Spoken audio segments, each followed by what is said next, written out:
Welcome to CC online lecture. Students, in this session, I would talk about evaluation of sale performance. Now, learners, we need to understand that an evaluation of the performance of salespeople is a very important task that has to be carried out on a regular basis. Not only this helps the salespeople in improving their performance over a period of time, but also helps in lowering the marketing cost. The management can also identify who all are the people who have contributed well. They can study the selling techniques that have been adopted by them and can guide other salespeople to follow the same. So, in a way, we can say that a good performance review can really help not only the management but also the sales force in managing the task in an effective manner in future. Let us now understand what can be the possible benefits which can outline the importance of the sales performance evaluation. At the foremost, students, we have to understand that an effective personal guidance is a significant factor in improving a representative's efficiency. So, a valid evaluation system actually uh, is the basis for this kind of an guidance. The promotions and pay increases, they can be based on objective performance data rather than on favoritism or on the basis of subjective observations. It is also seen that the performance evaluation can uncover the need for improvements in the compensation plan. The existing plan may be resulting in too much efforts on low margin items, or inadequate attention may be given to the non-selling activities. The supervisors generally need to know that the person working under them is doing his or her job in a correct manner. This accounts for the third importance of the sales performance evaluation. So, by evaluating the performance of people working under him, a supervisor or a superior can get to know that the tasks are being performed in a proper manner, and would also try to get an understanding of why he is performing something in a particular way. So if a representative's volume, say, is turning out to be unsatisfactory, the performance review will show not only that the performance is low, but would also try in understanding the reasons behind the low performance. So the evaluation would probably bring to light the cause, whether the representative has a low daily call rate, or he's not working enough number of days, or he's trying to connect with wrong prospects, and so on and so forth. Another important aspect of the evaluation is that it should ensure that those representatives who deserve a favorable recognition, they in fact receive it at the end of the day. And those people who need to be reprimanded, or those who need a certain kind of a criticism for performing low, they are appropriately handled. By evaluating students, the sales people's achievement on a regular basis, the management is also providing them an opportunity to discover their own strengths and weaknesses. That should motivate the sales representatives in improving or raising their levels of performance. A sales representative may know that he's doing something wrong, but he still would not be in a position to determine what are the reasons of his poor productivity at times. So such kind of an evaluation, if they are done and if they are discussed with the sales representatives, he can use them as, say, inputs to learn and to improve his overall performance in future.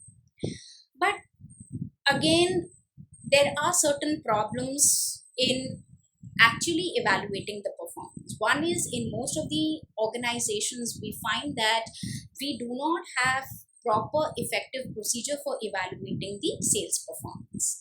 The time, the people, the expense that is required to carry out this job in a satisfactory manner requires certain kind of an information requirements. But generally, the basis that we use to evaluate the performance of the salespeople, they are the estimates or the approximations. The measure of a salesperson's effectiveness in probably training the fellow colleagues, or say his ability to prospect for new accounts. These are some of the aspects which are only estimated. We do not have any mechanism through which we can exactly talk about them or can quantify them into some sort of an objective parameters.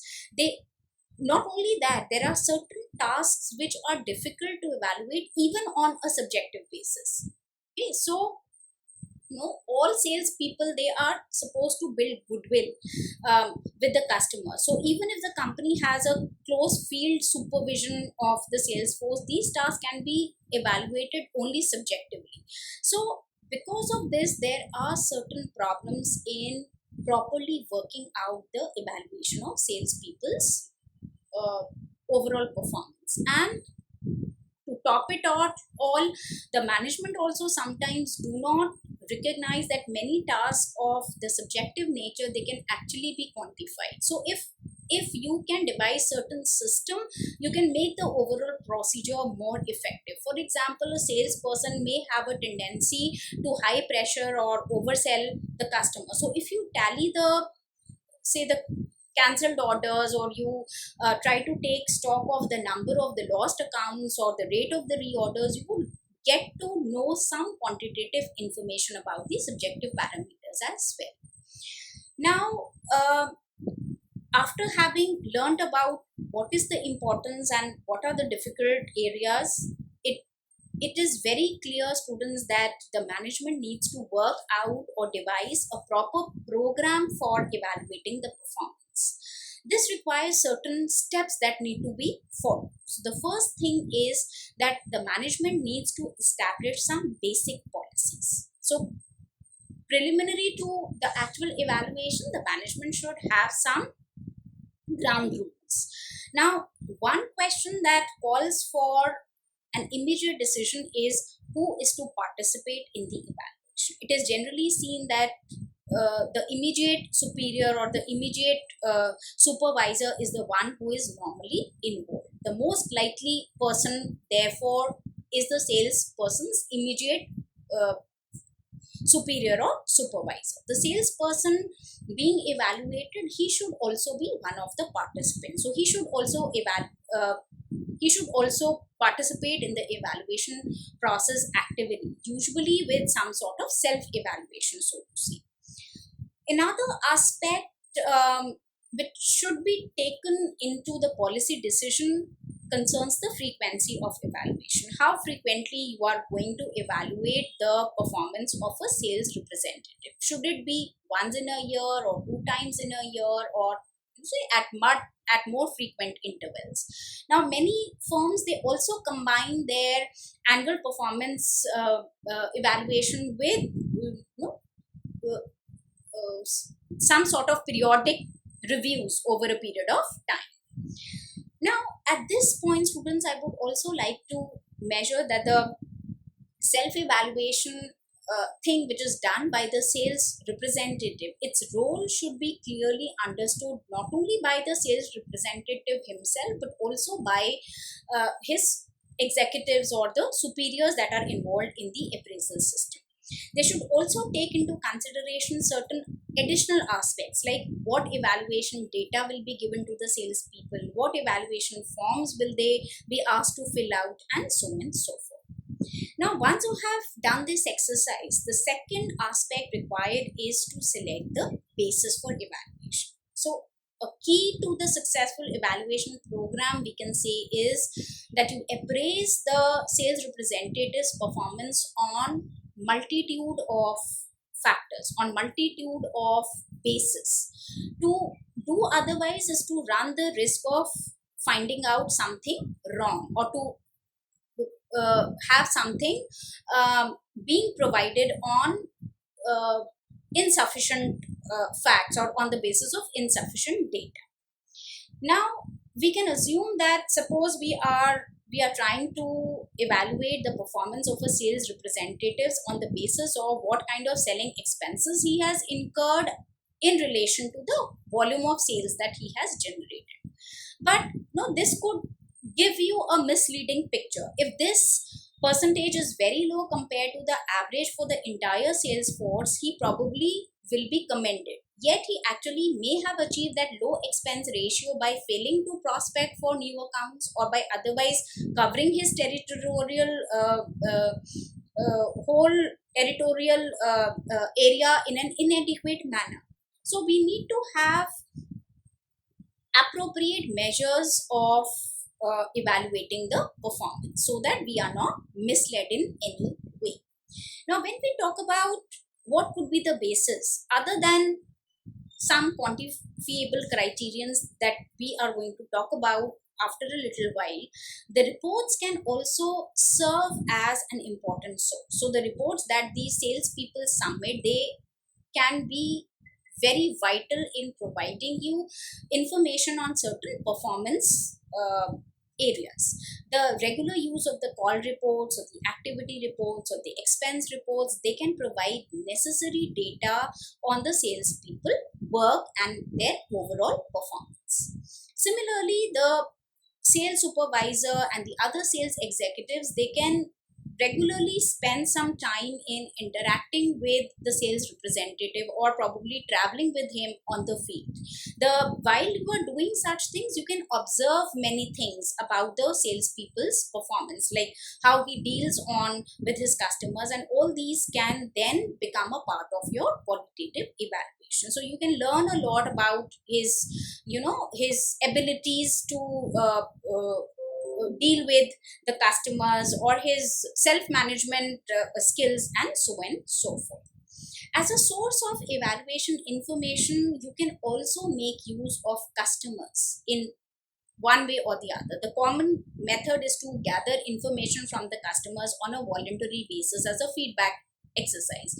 But unfortunately, customers always provide or file their complaints. They do not spend a lot of time, or they do not make that kind of an effort to provide a good report about the sales representatives. But no, they can always be asked to provide their opinion on the salespeople's performance, and you can on the basis of the report which is being furnished, or the feedback which is being provided by the customers, that can also be used as one of the qualitative parameters to evaluate his overall performance, or the way he deals with the clients. After having done this, the third requirement, students, is to set the performance standards. Now, at the next level, therefore, we can say that you have to develop a procedure for performance appraisal by clearly listing out the predetermined standards which can be used for the evaluation purposes. Now, the standards usually can be set for any of the quantitative factors. For the qualitative factors, by their nature, they have a very different problem. The standards serve as a benchmark against which the salesperson's performance can be measured. They can let the salespeople know what is expected of them, and in this way, they can, even your qualitative parameters can serve as a guide which can help the salespeople to improve and plan his selling work in future. Now, when we talk about setting standards, one of the most difficult phase of the entire selling process in terms of setting the standards is that the standards have to be equitable. They should be reasonable standards that you are posing to the salespeople, because the standards should not be unrealistic. They should not, the salespeople should not lose interest in their work because the standards that have been set for them are too, they are too difficult to achieve, or they are too unrealistic, because that is something which is going to reduce their confidence in the system or confidence in the management. As a result, their morale is likely to go down. So if the standards are very high or the standards are very low, the resulting implications or the resulting interpretations, they will be worthless, or they may turn out to be very harmful. So you should have the equitable and a reasonable kind of standards being set. Another thing that one needs to take into account is that standards for many of the output factors can be tied to say the goals for the territories, for the product lines, for different kinds of customer groups. Now, such performance measures as the sales volume, gross margin, market share, they are not only quantifiable, but they usually exist in most of the organizations. It is usually more difficult to set the performance standards for the other working aspects, and therefore a careful analysis of the sales job is something that needs to be carried out, so that you list out the standards not only for the qualitative aspects but also for the other things, like how much efforts that he is putting in, how much efficiency in the performance he's making, what is the overall call rate, and so on and so forth. Now, we talk about certain things like the standards and the actual performance. So the last stage, students, is to exercise some sort of evaluation by comparing the performance with the predetermined standards. So in this stage, we are going to talk about how important it is to compare the performance with the standards on the basis of the cumulative information. So this by and large involves a comparison of the sales representative's performance or his efforts or his results with the predetermined benchmarks. Usually the problem that arises is the problem of comparing the data. A key point that one has to consider in this regard is that it is not easy to compare the various kinds of data. Like in the preceding point, I have mentioned that you have got benchmarks for different kinds of things. Now, all this data, territorial wise or customer wise, may not be exactly comparable. Ideally, a salesperson should be judged only on the factors over which he has control. Okay. Again, the management should also identify what are then the uncontrollable factors and should exclude those uncontrollable factors which would have affected the performance of the sales person, and then take into consideration only those aspects which were in his control yet have affected his performance in a negative manner, or probably those are the factors on which he has done fairly well and needs to be appreciated. While you are interpreting the quantitative data, I'm now going to talk about what could be the basis, what could be the factors, and how the comparison could be done. The first factor, which I've already stated, students, is the sales volume and the market share. So every company by and large already has certain predetermined benchmarks set for them. So most sales manager, they use sales volume and the market share for judging the relative performance of the salespeople. Some executives believe that one who sells the most is the one who is the best sales person, and they do not consider the other aspects of his sales performance. Now, this is something where a word of caution needs to be taken into account. The sales volume alone may turn out to be a poor indicator of the sales representative's worth to the company. The total volume alone tells us nothing about his contribution towards the profits or towards his customer relation. In order to make it a useful indicator, it has to be analyzed. The sales volume has to be analyzed in detail and along with some other aspects. For the evaluation purposes, you have to evaluate his total volume by, say, the product line, what kind of customer grouping he was presented with, what was his order size, and so on and so forth. Along with this, you also have to understand the various other parameters and not the sales volume alone. So, like, you can also have an analysis of the share of market. So, this could also account for another important evaluation factor.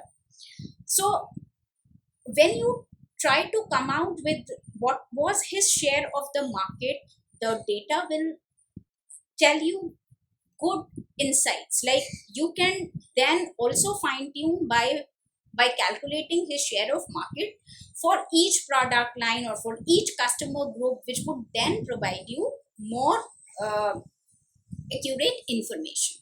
Now, when you compare the market share performance of one representative with the other, you need to be very careful, because these figures, again, they have their own limitations, especially the limitation of comparability. Another factor that can be used as a comparison, as a quantitative comparison of the performance with the benchmark, is the gross profit. In most firms, students, the sales manager is more concerned with the amount of gross profit the salespeople generate than with the overall sales volume. Now, gross margin is a much better measure of a salesperson's effectiveness, because it gives some indication of his ability to sell the high margin items. Now, management can also reflect on the gross margin goals by setting some volume quotas for each product line. So what is going to happen in this way? The company can motivate the sales force to achieve a kind of balance of sales among the various lines. And even though the representatives are later evaluated on the basis of the sales volume, this evaluation will automatically include the gross margin considerations. The third factor that can be compared is the number and the size of orders. So this is, students, where the average sale is computed by dividing the representative's total number of orders into his total sales volume. This kind of calculation you try to make for each class of customers to determine how a sales representative's average order varies among different types of customers, and in a way would help you to disclose which representatives are getting too many small unprofitable orders, even though their total volume turns out to be satisfactory. The analysis can also help you to reveal that some representatives may be finding it very difficult to obtain the orders from certain kind of customers, and we have already seen that not all kinds of customers are alike. Some are very difficult customers. So in totality, they can make up for this deficiency by superior performance with some other accounts. Another factor of comparison, students, here could be the call rate. So a key factor, I would say, in the sale performance is the number of calls that are being made by the sales representatives. They ordinarily, like in general, cannot sell merchandise without calling on customers, or in fact, they should not be doing it. Pre-approach and approach is something which is very, very important. So generally, the more the calls you make, more is the sales that you tend to generate. But the company average is something that they also need to take into consideration while fixing their call rate. So for evaluation purposes, a salesperson's daily call or weekly call rate, it can be measured against the company's average call rate or some other predetermined benchmark that probably a company has set for this activity. And again, you have to keep some margin for the fact that you would for how you would be making an interpretation of his call rate. Its significance is limited by the comparability of the conditions under which various salespeople work. So their call rates are influenced by a number of factors, like how much travel did they do, the number of customers they could meet in a particular territory, and so on and so forth. Usually in any case, it is found that if he calls on too many prospects, if a sales representatives make too many calls, then his overall performance also declines, because he's not, in that case, spending appropriate time or sufficient time with each of the customers to do his job well. Another thing, or the another factor, could be something that I have mentioned when I did that section on expenses. So is the factor that can be compared is the direct selling expenses. Now, these kind of expenses, which are nothing but, say, a total of your travel expenses, your other business expenses, your compensation that is being paid to each salesperson. Now, these total expenses, they can be expressed as their percentage of sales. and therefore they can help the management in knowing how much you are spending and like how much you are contributing. Now in case of a performance evaluation, these various cost indexes may therefore indicate the relative efficiency of the salespeople in the field. Not only that, no, they would bring to light certain important things like whether your salesperson is doing his job well, is he doing a poor job or a good job, is he working in a marginal territory, is he working in a new territory, is his territory covers says more square miles. So a representative with a low kind of an average usually has a high cost per order. Similarly, the one who makes few calls probably would have a high ratio of cost per call. So all these kind of considerations should be taken into account. Another aspect is the number of days that you work. The number of days each sales representative works in a given period could also be analyzed and can provide you useful understanding. Actually, it is one of the major determining factors for your overall performance. The one who works for most number of days should be making the most number of calls, taking the most orders and spending probably most of the money and making the most of the sales. If certain individuals are not working enough days in a month, that alone could to an extent explain their poor sale performance. Now, after having done this, students would not now talk about certain qualitative factors. As I said that there has to be a blend of the qualitative as well as the quantitative factors that should be used for evaluating the salesperson's performance. So when the evaluation is based on the qualitative factors, the subjective element naturally comes into play. The evaluator assumes a key role at this point, and the overall success of the qualitative evaluation would then depend on the ability of the supervisor to be objective and impartial while he is carrying out the assessment. Now, how you can do it, what can be the basis or what can be some of the qualitative factors in the evaluation? One could be your merit rating forms. They are very helpful in actually giving you the judgment on various evaluative parameters in a systematic and standardized manner. Now, because you have a uniform merit rating forms, you can compare the performance of one sales representatives with the other. These kind of rating form students, they also provide a written report for the company record. They serve as a form of a written report that you can keep in the company and they can be verified at timely intervals. More importantly, they should also make an evaluator more thorough because his appraisals will also be put on record. Now, the second aspect that here I would talk about is that the rating forms generally overvalue inconsequential factors and they tend to undervalue the truly important ones.